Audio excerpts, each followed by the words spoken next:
Hi, I'm Tony, I'm Rosie.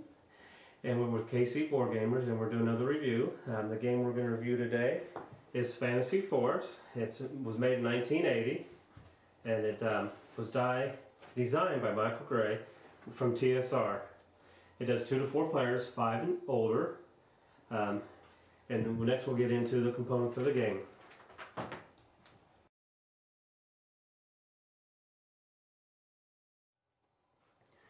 Alright, the components of the game consist of 4 playing pawns, a deck of 60 cards. Mine only has 59. I got that way when I bought it off eBay.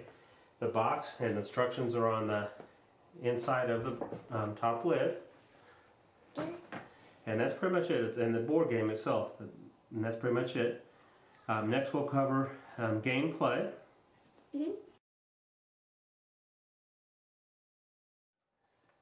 Alright, the gameplay for the game is pretty simple. Each player is dealt 3 cards. Can I look at my cards? And whoever's first player draws another card. And then they play one of those cards. And when they play their cards, they move their pawn, whatever their number is on the card. And hers was a 4. So she moved her pawn up to 4 spaces.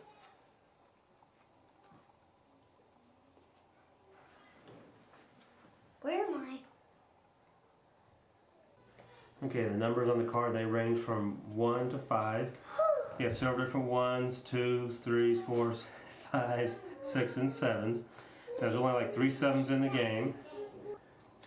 Okay, and the game does have a couple other points that you need to worry about. You have red spots on the game. Those are ambush spots. And what happens is when you land on that spot, you take a card from your hand, you lay it down, and you turn over the top card in the deck. If your card is equal to or higher than the top card, you get to move forward again an additional 7 spaces on the board. And there is a catch-up mechanism on this game. At any time during the game, you can challenge somebody in front of you, and you both take a card from your hand. You lay down simultaneously, and whoever, if you're equal to or higher than the person you challenge, you get to move 1 space in front of them. And then the last point of this game is if you land exactly on the same spot as the person, exact number, you get a look at their cards, and you can keep any 3 of the 6 cards you have.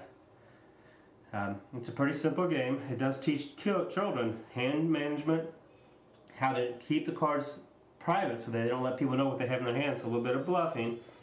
And it does have a little bit of strategy, and they have to think about what moves they want to make before they do it. So it's better than Candyland by a far shot, but it's not a great strategic game by any means either. Alright, there's one other interesting mechanism to the game. It does have shortcuts on the game. Like right here, if you're back here and you play a 5, a giant, and this has got the giant right here, you can take the shortcut to cut off pieces of the board. And next will be our conclusion to the game. Alright, in conclusion, this game does teach kids hand management. It does show bluffing, because they cannot give away what they have, because there is a chance to land on them and take their cards if they have good cards and they give it away. So she's learned to... I love you, Daddy. I love you too, baby. And she has learned to not give away what she has in her hand. And there is a little bit of strategy, when to land on people, when not to, when to stay behind, when to take a shortcut. And so it is beginning to teach her to think a little bit ahead and a little bit of strategy. For me personally, I would give this probably on a Board Game Geek scale a 6.5. But Hunter, this is her favorite game, and she would probably give this a 10. This is the game, if she has a choice, this is the game she wants to play. She don't care about any other game in the collection. This is the #1 game for her, and she has a 14-year-old cousin, and this is a game he really enjoys to play too. So it does have a broad range. I mean, it goes from, she started when she was just a little over 5, to a 14-year-old that enjoy this game. And it's a pretty fun family game. Everybody can enjoy it, and she does pretty good in winning. Right, Rosie? Yeah. What's your opinion of the game? Well, it's really fun, to get up here and somebody else is, they bumpy, and somebody else is right here, kind of. And one other thing I forgot to show, the object of the game is to get to the middle of the board. To win the game is to get to the middle of the board, and the first person there wins the game. Everybody Is this your favorite game? I'm number one. I'm good at this. Oh. Would you rather play this game over any other game we have? Yeah. But Why?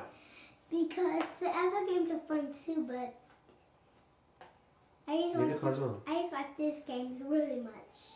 Okay. Why do you like it really much? Because it's so fun. Yeah, the cards on. It's so fun and it's good, and I like my dad likes too, and he likes my one. You win a lot, don't you? Yeah, That's why you like to play this game, isn't it? Because you win all the time. All right, like I said, at first I didn't think there was much strategy in this game, but when she started winning 9 times out of 10, I had to stop and think, why is she winning that many times? There's no strategy.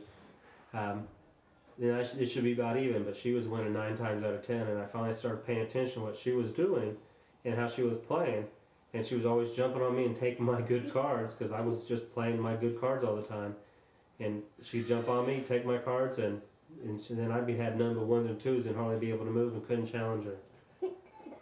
Okay. We appreciate you watching.